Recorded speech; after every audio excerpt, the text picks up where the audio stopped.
So today we are going to study कोलेथाइसिस। अब ये जो कोलेथाइसिस है बेसिकली इसका मतलब क्या है? ठीक है, इसका मतलब है कि जो तुम्हारा ये जो प्यार गॉल ब्लैडर दिख रहा है ना, कि ये गॉल ब्लैडर के अंदर कैल्शियम स्टोन का फॉर्मेशन हो जाना। अब भाई बॉडी के अंदर स्टोन बन रहे हैं, किस चीज के बन रहे हैं, राइट? सो ये बन रहे हैं कोलेस्ट्रॉल के, ये बन रहे हैं बाइल पिगमेंट के। अब ये जो कंपोजिशन है आगे चल के जब तुम इसकी एटियोलॉजी पढ़ोगे तो ये चीज तुम्हें अपने आप से ही क्लियर हो जाएगी कि क्यों इन चीजों से ये स्टोन्स बन रहे हैं। ठीक है, सो ये मेडअप होते हैं कोलेस्ट्रॉल के, bile pigment, calcium carbonates, phosphorus, protein and cellular debris. ठीक है, this will make a lot more sense जब हम वीडियो में और आगे बढ़ते हैं। So what's happening over here is कि ये कैलस फॉर्मेशन जो है क्यों हो रहे हैं, what are the reasons why ये हमें हो सकते हैं। ठीक है, सो वी लाइक ऐसे 5x करके कहते हैं कि ये 5x जो है that make you more prone to having gall bladder stones. Okay, so these are being fatty, flatulent, fatty, female and fertile. ठीक है, तो ये चीजें हैं, ये जो 5 चीजें they make you more prone to it.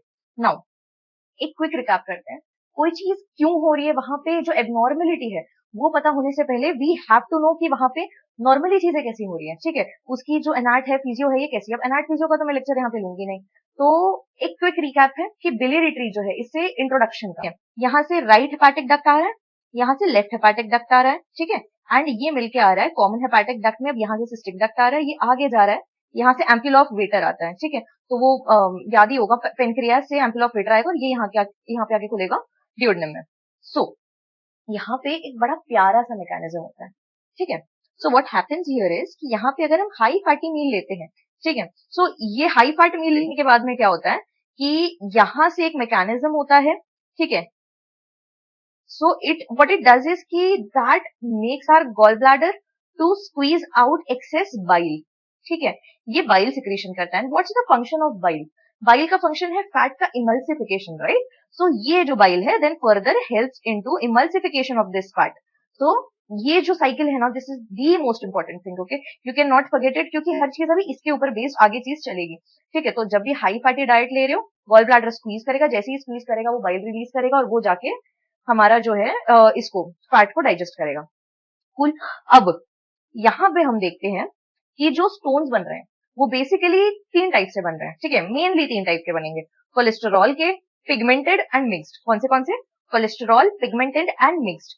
अब जो ये कोलेस्ट्रॉल के स्टोन्स है ये क्यों बनेंगे, तो इसका बेसिक कॉज है इन्फेक्टिव फैक्टर। मान लो कोई बैक्टीरिया, सी ये छोटा सा जो दिख रहा है प्यारा सा, ये बैक्टीरिया है। ओके, सो कोई बैक्टीरिया है, अब ये आ गया घूमते फिरते हमारे गॉल ब्लैडर में। अब यहाँ पे जो कोलेस्ट्रॉल के मॉलिक्यूल्स है ये क्या करेंगे, इसको घेरना शुरू कर देंगे। ठीक है, अब ये यूजुअली सिर्फ एक बैक्टीरिया के साथ नहीं होता है। ठीक है, मल्टीपल बैक्टीरिया के से नहीं कॉलोनी बन जाती है, उसको नाइडस या फोकस कहते हैं। तो क्या करते हैं, कोलेस्ट्रॉल के पार्टिकल्स अलग अलग जगह से आके उस जगह पे फोकस करके दे क्रश इट। ठीक है, अच्छे से उसको क्रश करके यहाँ पे वो उसी का ग्रेवयार्ड बना देते हैं। So this graveyard thing, this is the infective factor. इस इन्फेक्टिव फैक्टर की वजह से ये जो ग्रेवयार्ड बना हुआ है that forms cholesterol stone. First ideology होगी। सेकंड क्या हो सकता है, रिफ्लक्स ऑफ पेनक्रियाटिक एंजाइम्स। अब हो क्या रहा है यहाँ पे, पेनक्रियास से जो सिक्रीशंस आने चाहिए, ओके, पेनक्रियास से जो एंजाइम्स आने चाहिए, तो वो क्या करते हैं, इंस्टेड ऑफ गोइंग इनटू डियोडेनम ये ऊपर चले जाएंगे। कहाँ पे, सीधे सीधे ये यहाँ की जगह चले जाएंगे, यहाँ पे गॉल ब्लैडर के अंदर। ठीक है, और गॉल ब्लैडर में जाके क्या करेंगे, यहाँ पे जो बाइल जूस है, ठीक है, उसको क्या करा देगा, ये प्रेसिपिटेट करा देगा। हमने प्रेसिपिटेशन का मतलब क्या देखा था, मान लो बीकर में कुछ सोल्यूशन रखा हुआ है, हमने कुछ ऐड किया जिसके बाद वो प्रेसिपिटेट हो गया। उसका मतलब क्या था कि नीचे जमा हो गया जो भी है, तो जो चीज जमेगी आगे चल के वो अगर सॉलिड बना रही है, ठीक है, तो अगर वो सॉलिड बन रहा है तो उस सॉलिड स्ट्रक्चर का फॉर्मेशन ही तो कैलस फॉर्मेशन है, राइट? तो पेनक्रियाटिक जूसेस जो है इनके रिफ्लक्स की वजह से भी, इन एंजाइम्स के रिफ्लक्स की वजह से भी क्या हो रहा है, हमारे गॉल स्टोन्स फॉर्म हो रहे हैं। ठीक है, नाउ ये हो गया। अब थर्ड क्या होता है, okay, this is a really good one. मान लो कोई पेशेंट है जो टोटल पेरेंटल न्यूट्रिशन पे है, उसको एनजी ट्यूब्स डली हुई है और लाइक ऐसा होता है ना कि वो फीड नहीं ले रहा, आईवी फ्लूइड्स पे चल रहा है, ठीक है, लॉन्ग टर्म से। तो मुझे बताओ, जब इसको स्क्वीज करने के लिए यहाँ पे फैटी डाइट का आना जरूरी है, महीनों से इसके पास कोई फैटी डाइट नहीं आई है। ठीक है, जब इसके पास कोई भी फैटी डाइट नहीं आई है, क्या ये स्क्वीज करेगा? नहीं। जब ये स्क्वीज नहीं करेगा तो क्या होगा, जो बाइल यहाँ पे है वो स्टेगनेंट रहेगा। ठीक है, इसको क्या कहेंगे हम, स्टेसिस फॉर्म में रहेगा, वहीं पे ठहरा रहेगा। तो जब ये वहीं पे ठहरा रहेगा तो क्या हो जाएगा, पर वहां पे स्टोन फॉर्मेशन करेगा। Another reason. Now next reason is pigmented stones कैसे बन रहे हैं। ठीक है, सो जो एक्सट्रीम्स है हमें मेनली वही दो जानने की जरूरत है, और मोस्टली जो स्टोन्स होते हैं वो कोलेस्ट्रॉल स्टोन्स होते हैं, ठीक है। अब पिगमेंटेड जो है तो उसके बेसिक कॉजेस क्या है कि जब बिलिरुबिन का प्रोडक्शन जो है वो बहुत ज्यादा इंक्रीज हो जाएगा, तो ये जो स्टोन फॉर्म होंगे इसमें क्या होगा, पिगमेंट ज्यादा होगा, जिस वजह से वो पिगमेंटेड दिखाई देंगे, ठीक है। इतनी सी बात है, क्लियर है छोटी सी सारी बातें। नाउ हम आते हैं इसके प्रेजेंटेशन पे। यहाँ पे विचार करने वाली बात यह है कि पता कैसे चलेगा कि इस इंसान को गॉल ब्लैडर स्टोन है, ठीक है। तो जब वो पेशेंट आएगा यूजुअली दे रिमेन एसिम्प्टोमेटिक, कोई सिम्टम नहीं होगा, कुछ नहीं होगा अंटिल उसने क्या किया, हाई फैट डाइट ले ली, ठीक है। हाई फैट डाइट की वजह से सेम मैकेनिज्म हुआ, गॉल ब्लैडर स्क्वीज किया, बट इस बार जब गॉल ब्लैडर ने स्क्वीज किया तो ये जो एक स्टोन था ना वो यहाँ आया और वो यहाँ फंस गया, समझ रहे हो। तो जब ये यहाँ फंस जाता है ना तो ये बहुत ही जोर से पेन कॉज करता है, एकदम वो एक्सक्रूशिएटिंग पेन कॉज करता है, ठीक है। और ये जो एक्सक्रूशिएटिंग पेन है ये पेशेंट कैसे बताएगा, वो बताएगा कि उसके राइट अपर क्वाड्रेंट में या फिर राइट एपिगैस्ट्रिक रीजन में उसको पेन हो रहा है, और ये रेडिएटिंग पेन होगा उसकी राइट स्कैपुला के इंफीरियर पार्ट तरफ, ठीक है। आई थिंक मैंने ऐड नहीं किया नोट्स में, इसको ऐड कर लेना अलग से कि राइट स्कैपुला के इंफीरियर पार्ट तक उसको रेडिएटिंग पेन होगा, वो चीज बताएगा।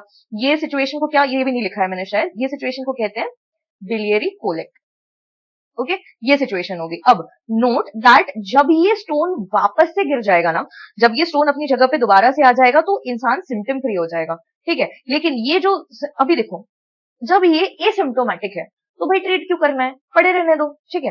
अब देर आर मेनी कॉम्प्लिकेशन, तो जो स्टोन्स है वो ऐसे तो नहीं है कि पड़े रहेंगे, कभी इधर जा रहे कभी उधर जा रहे, बेवजह की इरिटेशन कॉज कर रहे हैं, बेवजह की इन्फ्लेमेशन कॉज कर रहे हैं। So what would it do is it would become carcinogenic, ठीक है। ये जो ट्रॉमा है बार बार जो वहाँ पे इन्फेक्शन हो रहा है, तो ये सारी चीजें even like sometimes there is like pus formation, ये सारी जो चीजें हो जाती है, इससे बेसिकली तुम्हें अपने ऑर्गन को हेल्दी रखना है, that's why you need to take it out, वरना इसके बहुत ही ज्यादा गंदे गंदे एडवर्स इफेक्ट्स होते हैं, ठीक है।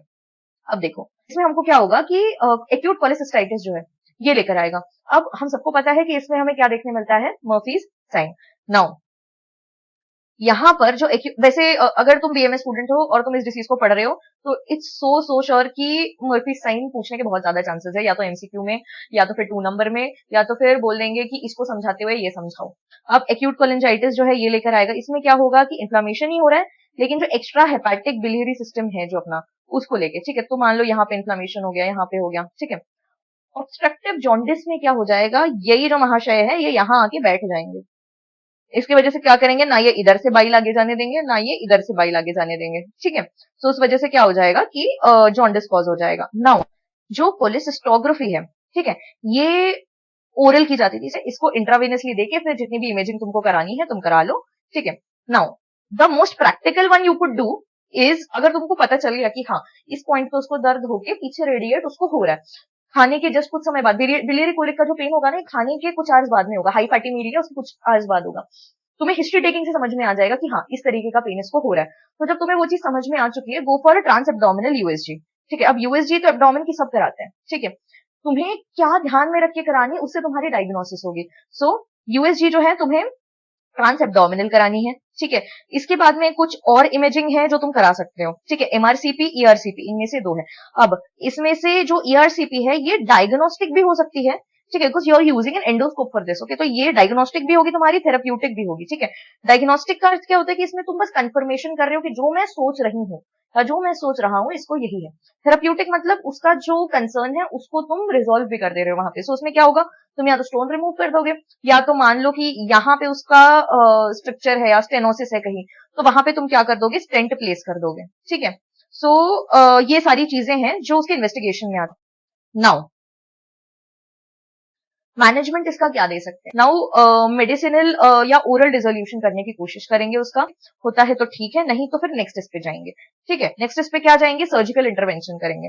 सर्जिकल इंटरवेंशन में क्या करेंगे हम, कॉन्टैक्ट डिसोल्यूशन करके होता है गॉलस्टोन का, वो करेंगे। इसमें हम एमटीबीई करके जो ड्रग है इसको यूएसजी गाइडेंस के द्वारा एक नीडल से इंट्रोड्यूस करेंगे, ठीक है। अब कोलिसिस्टेक्टोमी जो है ये लास्ट ऑप्शन है कि नहीं ये बहुत ज्यादा डैमेज हो चुका है ऑर्गन, यहाँ पे हम कितना भी इंटरवेन कर ले कुछ हो नहीं रहा है, तो उस केस में क्या होता है कि हम कोलिसिस्टेक्टोमी जो है वो करवा देते हैं। सो दिस वाज कोलेथाइसिस आपके लिए, you can take a screenshot if you want.